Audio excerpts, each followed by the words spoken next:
And we're back.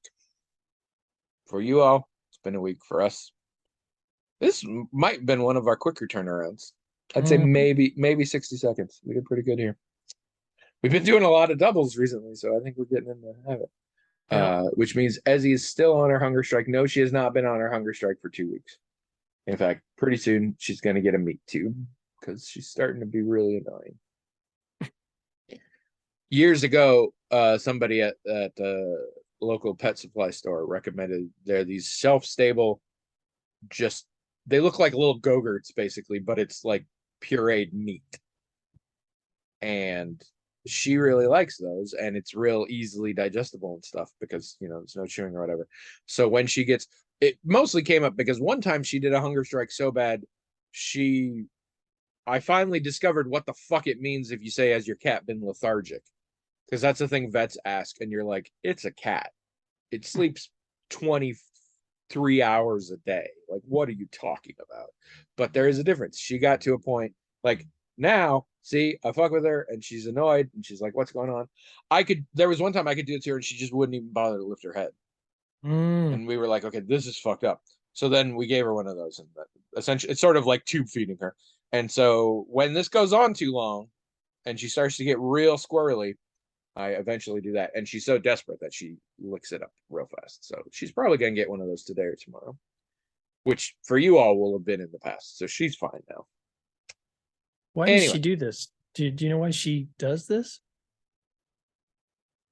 she, I, I have trouble talking about this because Oh, there are some, no, the reason, not for emotional reasons, for socially appropriate reasons.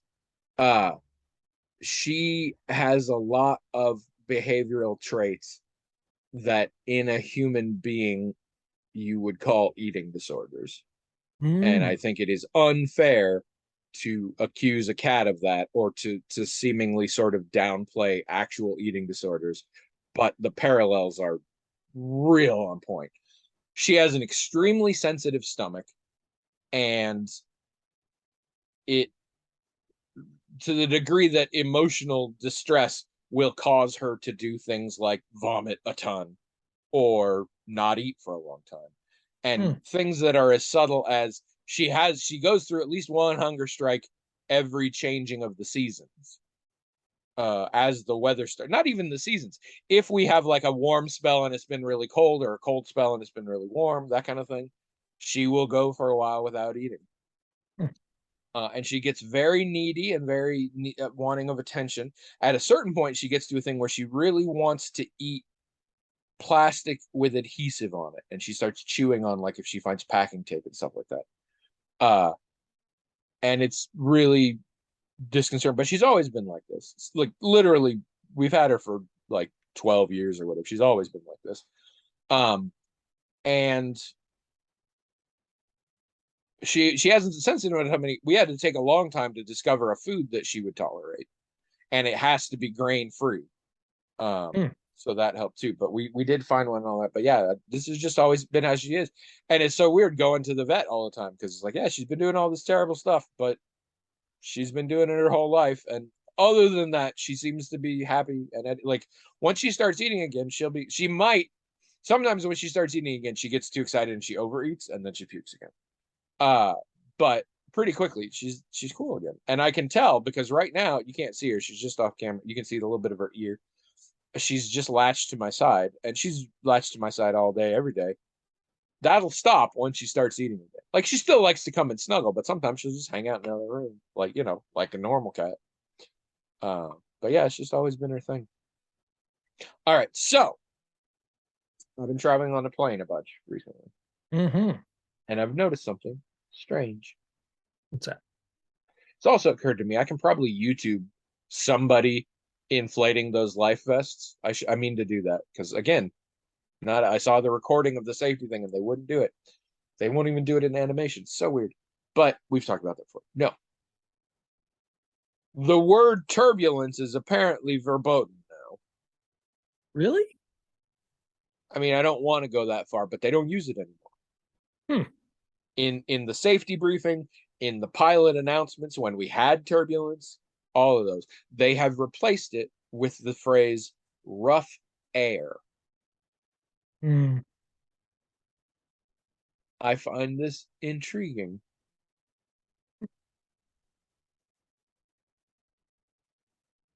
And I can only think of two possible reasons, neither of which, in my opinion, are very good reasons. Okay. But this very much does get this has a very kids today rant vibe about it. Because the only thing I can think of is there's this thing where like a lot of we all know what turbulence is, right? Sure. I I think mean, so. in from the perspective of you're a passenger in a plane. I'm not Yeah. gonna like is when the plane is turbulence. Sort of dictionary definition. But I am wondering if a significant percentage of those experiences were not, for some reason, strictly speaking, turbulence. And so they wanted a broader catch-all term. That is the least likely, in my opinion. The most likely, in my opinion, is that somehow, whether accurate or not, they got the impression that at this point, some passengers are scared of the phrase of the term turbulence, and they decided rough air was a nice. It's one of those, not quite politically correct, but like we don't want to say dead, we want to say metaphysically challenged or whatever. Not because it's rude to dead people, but because people are scared of dead people. So we say it this way instead, you know. Okay. Can you think of another reason? Because it was consistent across 4 different flights. There might be a concern that English isn't the first language of everybody who's on the flight, and that they might understand that better, rough air, better than turbulence. I like that answer. And I also don't consider that a dumb reason as opposed to the other ones. Although, to be fair, if people are scared of the word turbulence and they actually have data to back that up, okay. That's also a good reason. I just don't know that I think that's true. But I like yours. Yours is a very good one. Well done. Because hello, everyone. Sorry. Can't say nothing more. Arms are up. I have yelled. Welcome to the Magical Talking Hat podcast, the only podcast where I determine when a conversation ends, even when it's mid-sentence. I'm Tony. And I'm William, and this is episode 632. Or 3. Last one was 32. I didn't even pay attention. So, all right. What were you going to say? I was going to ask you actually, were any of the instructions given in any other language? No. I have experienced, although I think that was on United. We mostly fly Delta, and it's like any internet company or things like that. I understand as a whole, all airlines suck. The industry sucks at this point for a variety of reasons. I'm not pointing blame here. I'm just saying air travel is a terrible experience. And also a money grubbing one. And I get that people have different brand loyalty and that we really like Delta. We've had bad experiences on other flights. We have very good experiences on Delta. I understand that other people have had really bad experiences with Delta and maybe really like the other. So I am in no way claiming, I am not recommending Delta, but we like it. And Trish happened to get a credit card related to them, so we get a bunch of perks related to flying. We get to fly, we get to board earlier, we get a free check bag, stuff like that. So whenever possible, we fly Delta. Also, while Delta does go through O'Hare, it's not a huge hub for them. They're more Minneapolis and Atlanta. And we hate O'Hare. So unless there is a significant price differential, we usually fly Delta. I have flown others, and United in particular has subtitles in Spanish, I think, during these things. But this one was solely in English. Yeah, that was a long explanation to your question that was not needed. That gives more credence to the idea that they're not giving it in any other language, so they want to use the simplest terms possible. But also, even if they did, I don't know Maybe for other languages, translating turbulence isn't very helpful. That's not a word that, you can translate and those other languages use. But you can translate rough air into other languages quite easily and people Could be. understand it. Could be that too. Years ago, I think I've talked about this before. Years ago, I got obsessed with collecting in as many different languages as I could the phrase, "Pardon me, stewardess, but I believe you are on fire." I don't entirely remember why. I think I learned what it was in a different language and thought that was funny. So then, as I was studying languages and stuff in high school and college, I tried to sort of collect more versions. And I had a friend who was studying Latin, and he took it upon himself to try and figure out how to say this in Latin. I do not remember. I don't even remember the original Spanish one I had, but he got real stuck on stewardess. Yeah, dead language before there were stewardesses So he came up with what I thought was hilarious. His translation for stewardess directly translated as air food slave.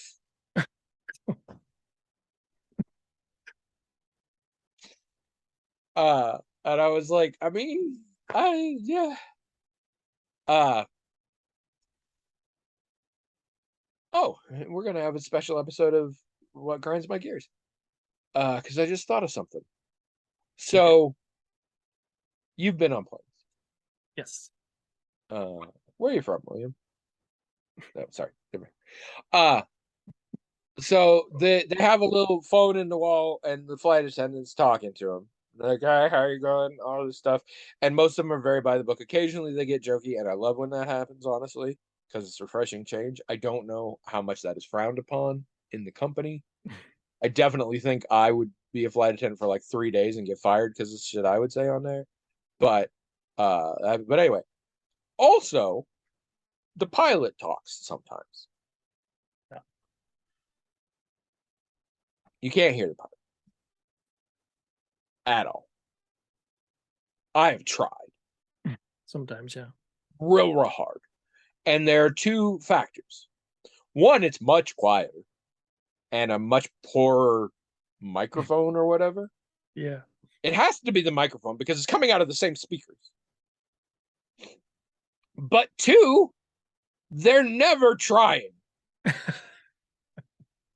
They are not. It is the mumbliest shit across the board. It's like it's a requirement for being a pilot. You mean like having a sloppy signature is a requirement for being a doctor? Yeah. 100%. Yes. I mean, exactly that. And it's like the worst old-timey drive-through speaker you've ever heard, but real quiet. They're really quiet. And frequently, they say something. If you're lucky, they say something. And then the flight attendant gets on and it's like, well, because the captain just said all of this, let's, whatever. Why is the captain talking? Or, if so, there's two of them up there. Yeah. And as the limited bit I understand for flying commercial jets, most of the time, you don't need both of them actively working at the same exact moment. I think on the overall flight, you probably need two people. And I think there's also very, very intentionally a redundancy put in. I don't fault having to. But if you have two people and you have a 30-second thing to say, one of them can dedicate their time to doing that and fucking enunciate it. Because it's hard enough. The flight attendant one is just hard. Where it's like this. So yeah, we're gonna have this, please. Seat tables upright. Stow your fine. But then the pilot comes on like,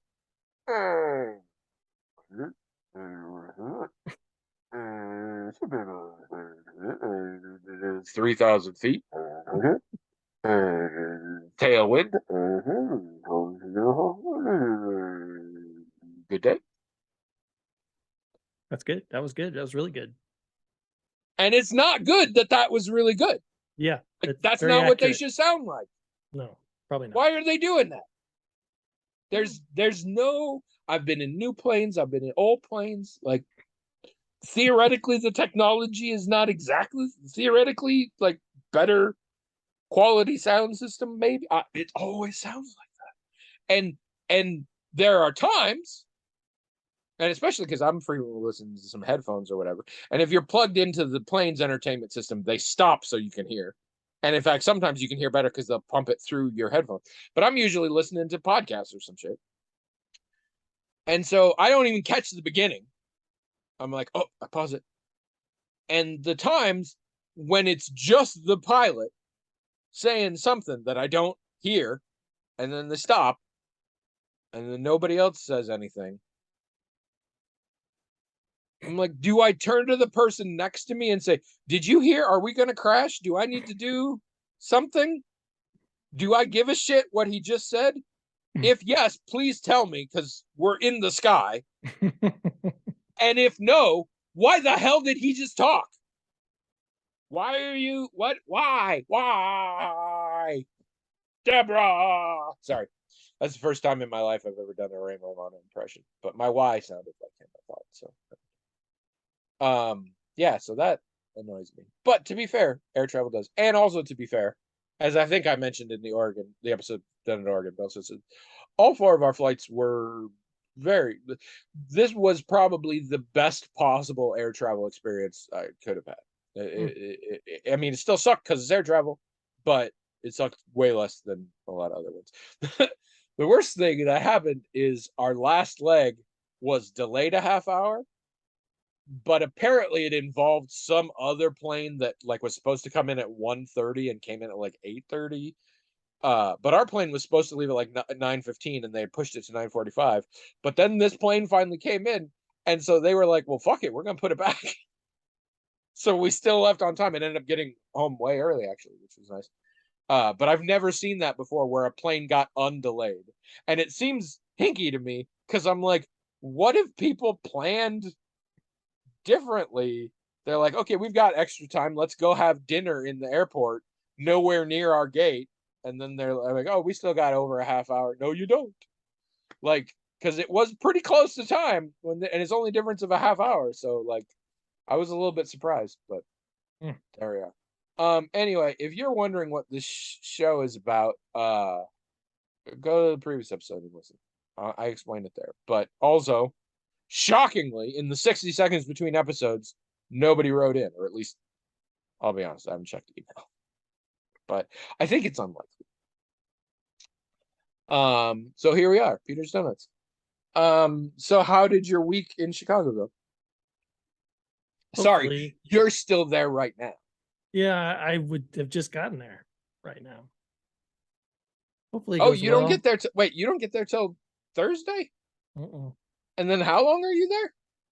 Till Monday, through Monday. Oh, so okay. That seems like a weird timing. It is. It wasn't like that last time.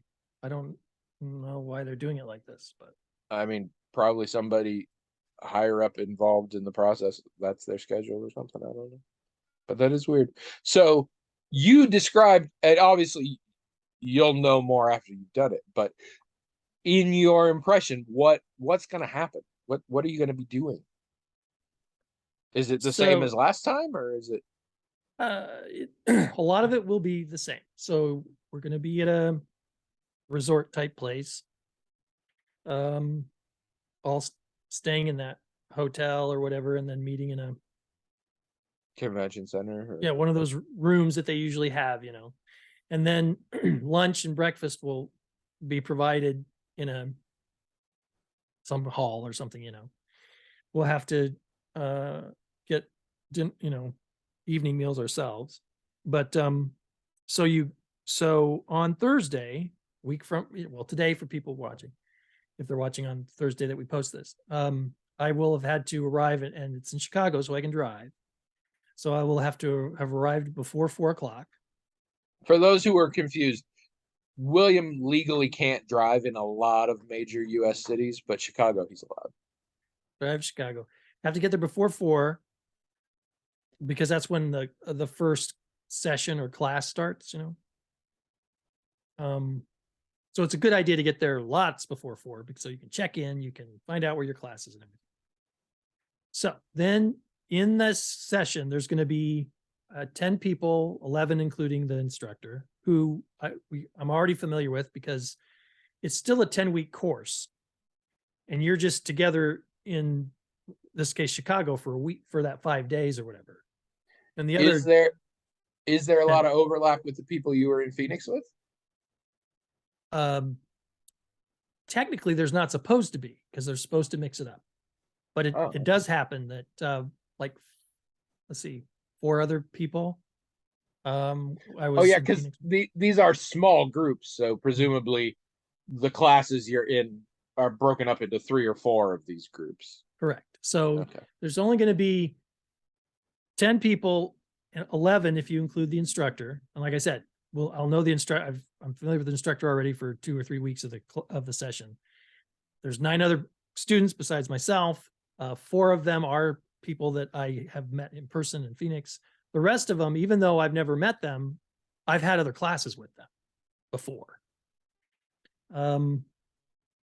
Pretty much all of them. I don't think there's a single other person that I haven't spoken to in a discussion or whatever. But the other 4 people I've met, and the other 11 people, because my last class was like 16 people. This is only going to be 10. All the other people that I was in Phoenix with, 4 or 5 they did their residency thing last quarter, because they're people that take 3 classes at a time and not 2 classes at a time. Oh, okay. And so the other 4 or 5 other people who aren't in my class are somewhere else they're going to be in Chicago somewhere. Okay. And maybe some of them are together, but I don't even know that. I know where one of them is. It's like terrorist cells. You only need to know what you need to know. I know where one of them is, because there's this. So anyhow, a lot of people obviously started at the same time, are also taking 2 classes at a time. So there's a certain small group of people, I don't know, maybe less than 100 people, who all started in the same quarter, have taken all the same classes that whole time, and who kind of see each other in classes. Not in every class, but most classes. Similar to undergrad when you have the same major and that kind of thing. Sure. Especially as the years go on. Yeah. There's one person that I've had at least one and many times both classes with every single quarter except this one. This is the first quarter where I'm not with her in a class. That's just one person that's like that. I've had several people where I've been in many classes together. But she's the only person I've had every single quarter at least one class with until now. But she read me her list of people that she's with in her thing. She'll be in Chicago too. And I didn't recognize a single name except one, and that was a person that I met in Phoenix, who I was surprised, because I thought she was one of those 3 class people that was going to be done way before, but she's going to be in Chicago. And so I know where she is. So that leaves like 4 other people. And there were, like I said, 5 people that went before. So there's like 4 people left that I don't know. I know they're going to be in Chicago, but I don't know where they're going to be. Imagine the look on your face when you see that I'm one of the people you don't know who's going to be there. We had a really good time in Phoenix, so I imagine we'll make some effort to see each other, whatever. Oh, and there's one person from our class who's not going to go until next quarter. So we won't see her. But the basics of a lot of role play stuff is what you're expecting this time. Sorry, that was all boring and pointless. So anyhow, yes, you go in and that they're going to cover a group therapy procedures and things, which they didn't cover last time. Group. Yeah. Well, because I don't think you've taken that course yet. So right, and that's a prerequisite for this. You have to have taken group, and they might do what they call advanced methods, because the book they're using, and this is a great book. I might even buy this book because it's a fantastic handbook, not just for people starting out, but just, in my opinion, a good handbook for how you should do this generally, because the philosophy of this, the art of the deal, the philosophy of this approach is, when you first have a client, you do a lot of what that stuff we've often talked about, the client-centered stuff where you let the person talk, you give them space, you reflect feeling and stuff. You let them tell their story before you do anything like ask probing questions or anything like that. And I think that's smart. And I think I'm definitely going to do that. And then once first of all, you let the person tell their story and you build rapport so that when you do finally ask a question, they're not as likely to take it as a leading thing or to be confused by it. They know you know them. So your intention will be clear because you have developed a rapport and a lexicon that makes sense to them. Correct. That's absolutely right. So so that's why they call the initial, the first, the Phoenix courses were all about that first bit, just learning how to not interfere with what the person's trying to say. Okay. And when you reflect, you want to say things so they know you're listening, but you don't want to ask a question and you don't want to, you want to be very specific about how you respond so that they get that you hear them, but you're not stopping what they're saying or getting in the way of it. Classic active listening. I guess I didn't get that was the focus, that first one. That's okay. That's the whole focus of the first one. And then they consider anything that's asking questions and other things too, like challenging or encouraging. Slapping. Encouraging even, like don't praise, encourage, and that the difference is these two things. And you probably should wait till the first couple sessions when you've built rapport and stuff. So they consider those advanced. So they'll probably cover those types of things also, along with group, leading a group and co-leading a group. So that's what's going to happen in Chicago is group stuff and so-called advanced stuff. And along those lines, because when they teach the original stuff, that's all very what they call person-centered and based on Carl Rogers and all that. They don't talk much about theory because they basically want you to plug into that kind of Carl Rogers way of doing things. But now that you're going to maybe start asking questions, now if you're going to be like a cognitive behavioral therapist, for example, well, that's going to impact how you ask those questions. Ezzy, right? Did you just fart? So they want everybody stinks in here. They want everybody to be Carl Rogers for like the first 2 sessions. And then after that, you can be something else because you've built rapport. And now, be Mr. Rogers for the first 2 sessions. Right. And I think that's smart. I think because for one thing, every single theoretical approach that you're going to study is going to say the most important thing is the alliance. The most important thing is the relationship and the rapport. Everyone's going to say that. So pretty much everybody agrees that you should start out just doing things the way that Carl Rogers and his followers do it. But when you get to the place where you're actually asking questions and say you're deciding what a person's goals are and things like that, well, then if you're Adlerian or you're cognitive behavioral or you're psychodynamic, well, then you can start to branch off and that stuff can start to matter. What? What'd you call me? But anyway, in preparation, we've been writing a lot of discussion posts and papers and stuff on our preferred theories, which has been mostly ignored up until now because they know that that's going to be something that matters to how we do it. Now it'll come into play theoretically during this. Correct. Cool. I hope you seem to really have a good time the first time. I hope this is similar. I had a great time the first time. It wasn't just a great time either. It was a overall positive experience for both learning and for, I don't really like this terminology, but professional development. And what I mean by that is to feeling like, oh yeah, this is a group of people that I relate to and I belong to. And that is kind of important because absolutely, especially when you're a therapist, you very often are going to run into ethical dilemmas or a difficult case. And, sometimes you're going to need help without violating confidentiality. Of course, you might need to get advice from somebody else, about a hypothetical dilemma or a hypothetical client. That's how, when you are in a profession where you have to maintain confidentiality, you find creative ways to talk about your situation without talking about your situation, without giving away anything about the client that's going to identify them or whatever. And I think there's also the very basic personal level of wanting to feel included within the field and like that you're in the right place. Getting to talk to other people and sort of bump heads against them lets you know, you're not alone in this endeavor.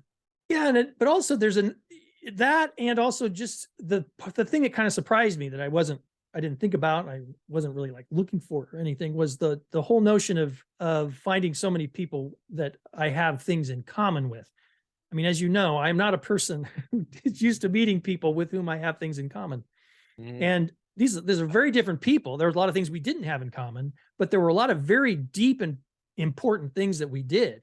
And that's unusual. It's for me to meet as that many people in one place that are like kindred spirits in a way. Is pretty Maybe amazing. nature of the profession. I don't know.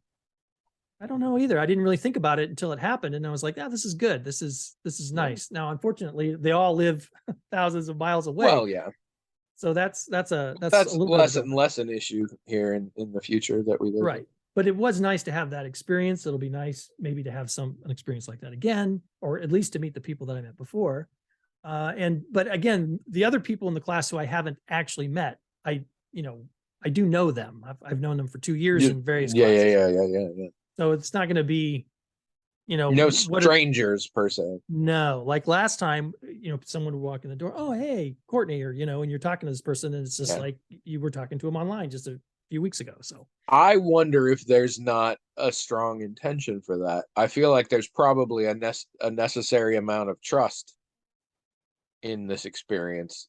So it probably would not be great to have any strangers. I mean, I'm sure it's doable, but it's probably way better that people that you already know to a degree. I think so, because I am air quoting a lot this week. I don't know what that's about. part of what they want you to do in last time and this time, and I did talk about this, was they want you to have the experience of you're sitting across from someone and they're having an issue that it turns out as they're talking about it, you realize that you have an issue with. For example, one of the people I was talking to, and I think I brought this up before, he was role playing a veteran with PTSD. And I was really affected by that. I didn't, if someone had said, so you're going to talk to a client with PTSD and it's really going to like punch you in the gut, I would have said, really? Why is that? But it happened. And maybe it's because I have a brother who's in the military, maybe it's because of all kinds of things. But I didn't know that would happen until it happened. And so they want you to be able to process through those things, or maybe the person sitting across from you has a problem that you have had in the past that you haven't thought about in years, but it turns out you really need to work through that stuff. And because they want that processing to happen, and it needs to happen for all therapists, really, throughout your career, you're going to have to do that. That's another reason why you want to have people that you can go to and talk to and say, wow, I talked to a client today and realized I have this deep issue that I've never really worked on. Well, because you're doing that in these classes, you don't have to talk about anything you don't want to talk about, but some of your stuff is probably going to get out there with all these people who thankfully are not strangers. Thankfully, they're people that you've known for a very long time. And thankfully are people who are being trained to deal with being told this right. kind of thing. And they're very compassionate. And it's a good environment for that. Yeah. I just watched a little tiny, it's not even a feature length film, last night or a week ago for some of you. I won't even tell you the title because I don't remember. It's not a very good movie, but it's funny. So having recently gone through like a year and a half of therapy and then talking to you a lot, I'm really in the zone in terms of like what therapy is and how it works and stuff a little bit more than I might otherwise be. And this was a horror film that featured very heavily on a woman who has issues stemming from her childhood and it's causing traumas. And there's a lot of, is it a hallucination or not? And that kind of thing, which I always think can be very interesting. Can be, yeah. This was so bad. I mean, it just constantly, I was like, that's not how therapists work. That's not how therapy works. That's not, we had part of the thing had to be that it turned out she's not on her meds right now. Of course, because that's always a plot. But we didn't even brush against why she stopped taking her meds. She just has stopped taking her meds, and Yeah. that was a problem. But you don't even know about it, except the whole movie is through essentially a ring cam looking at her porch. And so there's the scene where she's out on her porch and she's reading. I think she's smoking a cigarette. I don't know, whatever. She's on her porch hanging out, and her phone rings. And well, first of all, she actually doesn't answer it, but then it rings again and she does. And it's her therapist just checking in to see how she's doing. First off, what? Because she's missed the last couple of sessions. Oh. Huh. And then other weird things in the turn she doesn't. But I'm just like, first of all, therapists don't do that. Like, for real serious important ethical reasons, you don't out of the blue call to see how you're doing. Second of all, you're an asshole for just no call, no show on your sessions.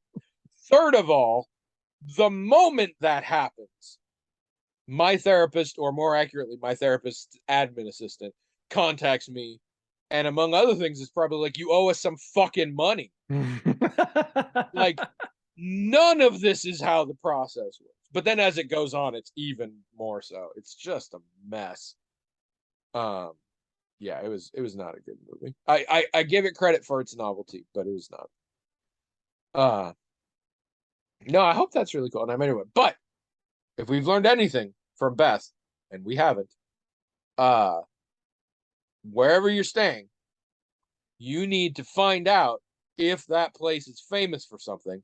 And assuming it's not meat or alcohol based, you have to try it. Because later you're gonna say, "Oh, I think we stayed here," and everybody's gonna, "Oh my God, did you try their amazing blah blah blah?" And you're gonna be like, "No, I didn't even know it was a thing," and they're all gonna be mad. Okay.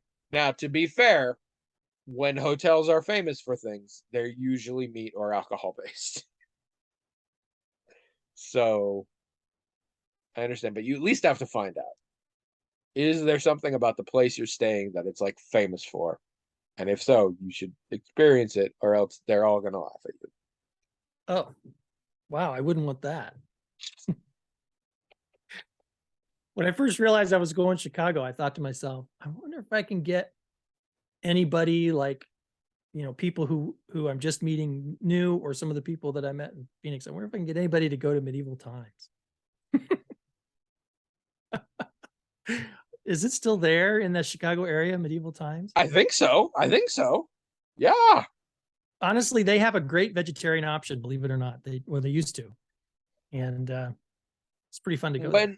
So my sister's husband, I was gonna say my brother-in-law, but I got a lot of brother-in-laws. My sister's husband specifically, I think I've mentioned before, is vegetarian, is an ethical vegetarian. Which is complicated because he fucking loves fried chicken. When KFC did the Beyond Meat fried chicken, I tried it and I immediately contacted them and they went and got it, and they were like indebted to me for ages because he was so happy. But so my sister is not vegetarian, but in general eats vegetarian with him. Like, she cooks vegetarian meals at home and she's fine with it. If she wants meat, she often will go out with somebody, or special occasions or whatever.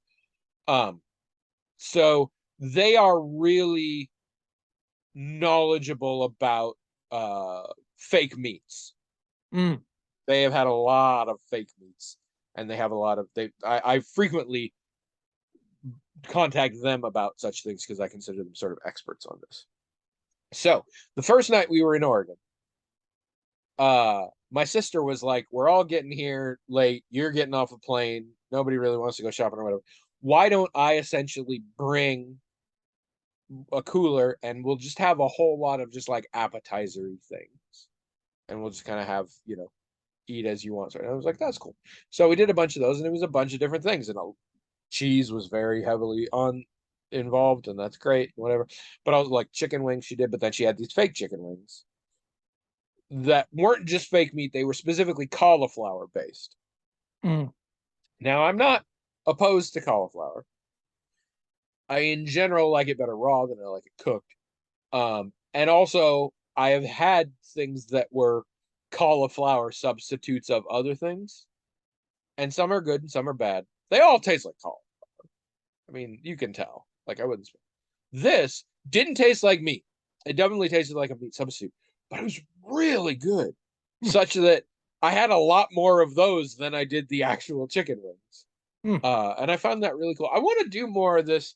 The ethics of being cruel to animals is something that I'm bad about, and I've made peace with that. But I like a lot of fake meat. I like a lot of vegetarian dishes just fine. And I am more concerned about the broader environmental impact of meat eating. Because that is the thing. Like, it's not necessarily cheaper, it's not necessarily more healthy, but it has a lot less, even if it's like one of those where it's like this was cooked on things that also had meat or whatever. And so if you're a vegetarian, it could still be a problem, especially if you're vegan. Like, the environmental impact is way less than fucking livestock.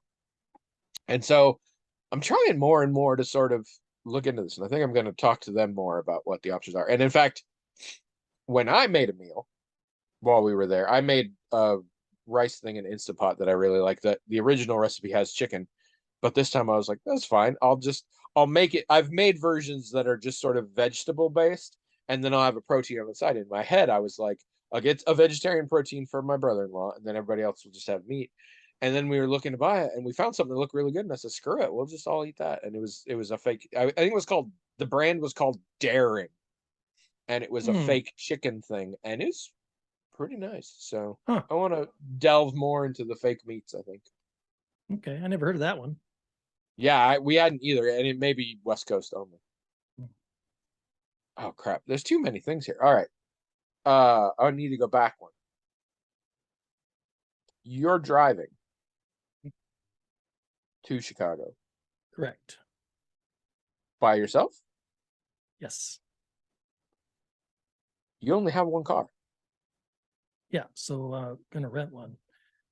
Okay, there we go. Yeah. I'd probably do anyway, because even if I've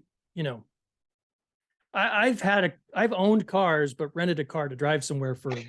And it does have a trip to tear. Chicago is a little bit short for me to do that, but we've done other ones where that's a thing. No, I was just like, because this is coming up right now for me, like literally today. I'm sending Trish's. I think my mother-in-law had another fall, broke crap or whatever. She's doing great, no surgery and all that, but it was on the East Coast and they had to come back real fast, so they couldn't pack up all the stuff. They were staying in the beach house because they often do that through the winter because nobody wants to rent it then. And so they had to come back quick, which means all their shit is still just there. And they're gonna have renters in like a couple weeks. And my mother-in-law is still not in condition to do that. So my wife and her youngest sister are road tripping out there, and they're going to spend a week. They can both work remotely. And then the rest of the time they'll be packing up all the stuff and doing everything that needs to be done. So we also only have one car. So when we were talking about this originally, I was like, could you please not trap me in the house for a week? Because I don't even have a job. So like that would be weird. Which she wouldn't. That's right. So yeah, so like I'm meeting up with them tonight in the Quad Cities to hand off my wife. And so when you said I'm going to drive, I was like, wait a second, something's not right there. But that makes more sense. Yeah, we only have one car because we don't need two cars. We've never. That's kind of us. Yeah, and like every now, once in a while, it would be nice to have two, but I would say easily 90% plus of the time, it's better not. Sure, and so someone might say, "Well, don't you wish you had two cars now?" No. Well, isn't this an expense? Yeah, but if I had a car, that would be insurance I'd have to pay for, even if I'm not driving it. Yeah, it would have to be all this the other number trouble. of times you have to rent a car in order to equal the cost of a car is pretty big. Another car. Oh yeah. So do you remember my weird car rental stuff I talked about? When I was renting a car and it had the options, and the cheapest one was a fucking Dodge Challenger. Did I talk about this? No, I don't. Holy well, maybe shit. you did, but I don't remember. I don't So remember that. when it's time to rent the car for our Oregon trip, Oh, okay. we go through Enterprise, which because reasons, whatever. We like them. It's fine. And so I go and I'm putting in the dates and all this stuff, and it gives you your options, and it gives them in cheapest to most expensive order. Mhm. And traditionally, having done this a few times, the very top is going to be economy, and then it's going to be compact, and then it's going to be small sedan, and then it's going to be mid-size sedan, and then it's going to be full size, and then it's going to be compact SUV. And in general, the bigger, the more expensive, the more it's going to be to rent. And the fancier car, you because nowadays they have like exotics and stuff, but those are even more. So I go on to do this, and the top thing is sporty car, and it says Dodge Challenger or equivalent. The top, the cheapest. Next down, pickup truck. Really? Next down from there, half-ton pickup truck. What? And I think there was even something else, and then we got to economy. I went with mid-size SUV because I was like so confused, and I didn't want a sports car. And I was like, we wanted the space because we have a lot of stuff, and also we're meeting family. We're going to be giving people lifts because we go out to eat or whatever. So there's a good size. I paid twice as much as I would have paid for the sports car. And this is not only is this insane, I've been with these people before and this doesn't happen. So when we went to get the car, we asked the dude, we're like, what the fuck is going on? And he's like, well, I don't know your specific situation. But basically what it comes down to is there is, I assume they start from a default rental point. But the vast majority of what determines the price is 100% supply and demand. So at the time I was renting, people like nobody was fucking renting sports cars, I guess. And so they just had a whole bunch free, and they were like, we'll give it to you way cheaper. Whereas I guess a bunch of people had already reserved economy, and they were like, we don't have as many, so that's going to be. But it was so, I mean, that makes sense when he explained it, but it was just super weird. And we seriously thought about it. Like, what if we got Dodge Challenger, or what if we got like a half-ton pickup? I went out to California once by myself, rented a car, and something happened where my car wasn't there. So they said, well, for no extra price, will you take that powder blue Mustang out there? Brand new powder blue Mustang. I said, yeah, I think I could live with that. Nice. We have been upgraded to the next like size bigger because they didn't have they for whatever reason didn't have it. But I like that. I like that a lot. Yeah, here I am in LA driving this beautiful, very fast car. It's like, this is amazing. I mean, I was just gonna be driving I don't know what I've tried to rent. It wasn't something nice like that. Honda Civic or something. Yeah. Yeah, something. If you had been a slightly different kind of person, you absolutely could have been convincing people you were a movie producer while you were out there. It was awesome. They seemed like there were a lot more cars out there than here. Like, I mean, there's a lot more people, so of course there's more cars. Yeah. But it just seemed like in a neighborhood like this, a standard house would have more cars in front of it, you know, and you presume there were two in the garage than here, where well, I mean, this neighborhood LA's famously about that kind of thing. Although I have discovered, I was talking to my brother. I had lunch. My brother came through town and so with his wife, and so we had lunch. And I was talking about how I hate air travel, but I also hate long car trips anymore. I think I'm just not enjoying the experience of traveling anymore. But one thing I have discovered that's regional, now that I live in the Midwest, my definition of a long car trip has changed drastically. Oh, so you can tolerate a longer trip? Well, back in the day, growing up where I did, a long car trip was between an hour and 2 hours. Oh, wow. And nowadays I'm like, that's nothing. Well, that's nothing. I don't even blink until we're over 3. And realistically, I don't get bothered until we're over 4. Yeah. Even a little bit. Yeah. And that I didn't realize that at first, but I think I had sometime when I was out there with my family. I'm like, well, it's kind of a long ways, and I'm like, it's like 90 minutes. What are you talking about? But then I remembered we used to most of our family was in Portland, and it was roughly an hour each way when I was growing up, and that was a long trip. Like we had to do all everything up there, or going out to the beach was like an hour and a half, and that was a long trip. But I'm like, that's my neighbor at this point. Yeah. And the further west you get, the more that's true.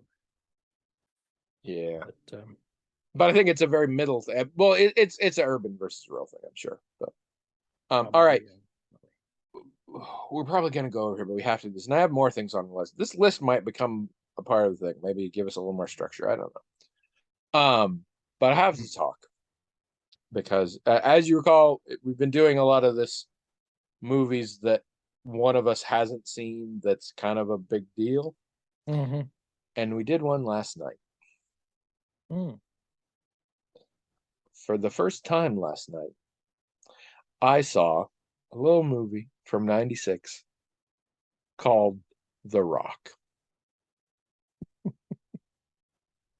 which I had never seen. Is that a big deal? I mean, that's not like Jaws or um The Godfather? Godfather or whatever. No, come on, The Rock. Yes and no. It is a very popular movie, and it is upheld as a awesome movie. Again, not good or bad, but awesome movie. It is wildly popular to this day. I don't think most people would go and say it's as good as The Godfather, but like hell yeah, The Rock. I mean, I saw it. I It think I even it saw it is in the theater. it is held up as a classic. I was always a little surprised I hadn't seen it, but I realized it was '96. I was in college. I saw very few movies in college that weren't like that were current. We didn't go to the theater a lot. In general, pop culture, when you're at a small liberal arts college, pop culture becomes very niche, and it's just because somebody you know is into it, and you're all on the campus together, so none of you are experiencing a lot of current shit. So that's why when in its first run, I didn't see a lot of Friends. I didn't see a lot of Seinfeld. I later saw them in syndication. Don't like them, but anyway, uh, yeah. So I just had never seen it, and I mean,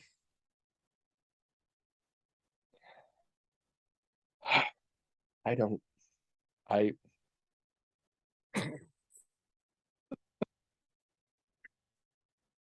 I don't know that it has aged well. I mean, I haven't seen it forever. I don't know when the last time I saw it. Trish has seen it, and she was like, I don't remember a lot of this. Mm. Basically, I'm gonna call it the third act. I don't know that it technically falls in that, but it's essentially like it's a surprisingly long movie. It's 137 minutes, which I'm like for that time frame, an action movie. I didn't think they really got that big, but they did. Um, the last third of the movie is the part everyone remembers, and it also is, in my opinion, a very different movie. It's the part where it's just Sean Connery and Nicolas Cage, and they're in Alcatraz. But you get 2/3 of the way through the movie before that happens. And that's the part that everyone knows. That's the part with all the quotable lines. That's the part where Tony Todd gets shot out the window. All of that business is there. Prior to that, this is super weird. I mean, there's a lot of issues. The movie is really doing a have your cake and eat it too thing of it is trying to get into some serious moral and ethical questions while also being a fun, thrilling, hyper violent action film. And the two do not go well together at all. And some of that is the era of action movies. 80s and 90s action movies were not very morally focused. Being a badass at fighting and killing people was enough to make you a hero, regardless of your moral viewpoints. And I get that. And it's Michael Bay. I get that. It's also produced by Jerry Bruckheimer, which explains a shit ton more right there. Yes, exactly. But the first 2/3 is just there's a lot of non-action, and it's real hard to figure out. I mean, it's very clear to figure out who you're supposed to be rooting for. It's real hard to figure out who to root for. And this is where I get real uncomfortable. Hans Zimmer did the soundtrack. The great, the immortal, the legend Hans Zimmer. And we looked it up later. He was already a legend by this point. This was not, I mean, it's younger him, but he'd been around for quite a while and had some big credits and things. And the music is good. Very good. Although the music is also the theme from Pirates of the Caribbean. Like literally. And apparently it didn't even start in this movie. It started in a different movie we don't know about as much that he did in 91. But the main riff to the theme of the Pirates of the Caribbean essentially is in this movie in several places. And apparently was in this earlier movie. So confirmed Hans Zimmer's a hack, maybe? I don't know. Anyway, but the music is good. I would love to listen to the soundtrack. The placement of the music within the film makes a lot of scenes that are supposed to be exciting and even somewhat sort of comedic or whatever into very gray and joyless scenes. There's a whole car chase fight thing through San Francisco that could be a rollicking good time, but the music is very intense and dark and sort of music that would accurately reflect how fucked up and violent all the stuff that's happening is. But I've seen scenes this fucked up and violent in other movies, and they were way more fun because the music was telling us it was way more fun. We were fucking doing the neutron dance and shit. So that was the thing. But yeah, at the point where it just becomes Nick Cage and Sean Connery, they start to develop some chemistry, and that becomes really good. Because Sean Connery's character is also real fucked up for a long time. And there's this heavy implication that like he's been wrongfully imprisoned, and we're going to find out more, and we do. But he's just kind of shithead. And also when I try and think about like what his goals are, a lot of his actions don't match well with that, or I'm like, there's better ways to do that, whatever. But also, everybody in the world is in this movie. Everybody in the world. Including an actor whose name we can't remember, but he played Julio in The Closer, and he played a prominent antagonist in at least one season of Breaking Bad, which I didn't watch, but I know he did. Yeah, and he's in the commercial. He's in that. Oh yeah, he's in the new Pop Chips commercial or whatever. Yeah. He's in there too. He's in this in an uncredited role, even though he has a name and gets lines, and he's got a fucking man bun. Wow. And he's the only one who does, and I'm like, this was 96. That might have been cutting edge fashion. I don't know. But there's a bunch of people, William Forsythe, Tony Todd, a bunch, but also people whose faces, there's just so many people in this movie. And somewhat more diverse casting than you'd expect. The job they do with their female characters is still a train wreck. But also, it is probably the platonic ideal of a Nicolas Cage performance. Because it is something. It's definitely not mediocre. It is either a brilliant performance or god awful, and I cannot for the life of me determine which it is. And that is quintessential Nicolas Cage. I guess so. In a given moment, occasionally I can be like, that sucked. And occasionally I can be like, that was really good, because he has that capacity. but most Nicolas Cage performances, I'm like, that was something. I don't know if it was real bad or real good, but it was real something. So have you seen Con Air? Have you seen that? I have seen Con Air. Oh, okay. I have not seen Face Off, but it is coming soon because I recently found out it's currently available for free on Prime. So that's happening. Trish didn't know it didn't. Not only has Trish not seen Face Off, she didn't know it existed. I was like, "Have you seen Face Off?" She's like, "I'm not sure." And I was like, and I was just like, "It's the movie where Nicolas Cage and John Travolta switch faces." Like, I would not blame you for not having seen it. I haven't seen it, but to not have heard of it, how is that possible? You're an American. What are you doing? So yeah, Con Air has a lot of other good performances in it. I mean, I don't think Cage's performance in it's that noteworthy, but I mean, except for that awesome accent. Steve Buscemi's got this great scene in it, and John Malkovich is in it. Yeah, no, it's got some stuff. I consider the trifecta of Nick Cage action movies to be The Rock, Face Off, and Con Air. And The Rock is often credited with the movie that Nicolas Cage. Really? It is often, well, before then he was mostly comedy. And don't get me wrong, you can see that Raising Arizona, Moonstruck, shit like this. But the movie, like, he quickly turned into a specific thing. And it is commonly held that the first time you see him do that is The Rock. I don't know if this is accurate, but but when you talk about Raising Arizona and Moonstruck, you're talking about movies where he was doing kind of a character thing. It wasn't like just being himself as this character.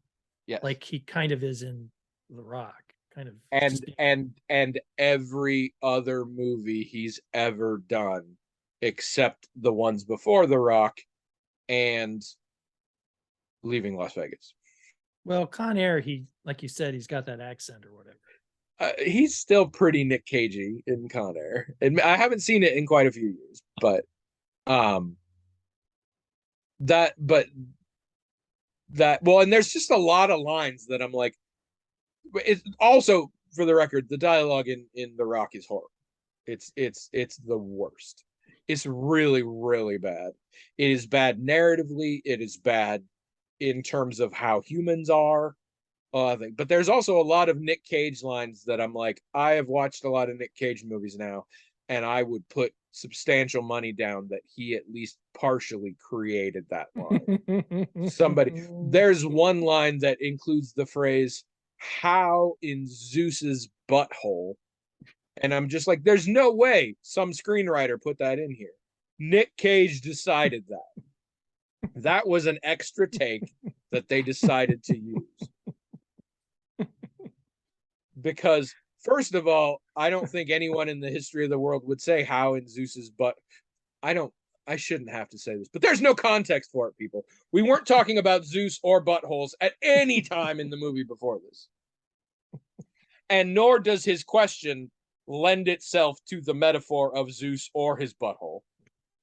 It's about escaping a prison cell. How in the name of Zeus's butthole? And it's just a funny thing for someone to say. I mean, but no one would ever come up with that except Nick Cage. But even more so, in 1996, no one would come up that Nick Cage should say that. Nowadays, absolutely.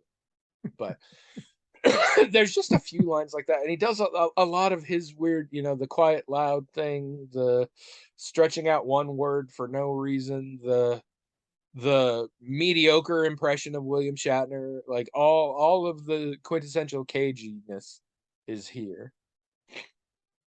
It was a trip. I cannot go so far to say as I liked it. I think I liked the last third a lot better than the rest of it. I am super glad I've seen it. I feel like it was important for understanding a lot of film culture. There are a lot of things that make more sense to me now because of this, but I can't say I liked it. I don't know. People hold it up as like this is one that's still actually kind of awesome, and it's like the only Michael Bay movie that a lot of people like. And I'm like, when's the last time you saw it? Because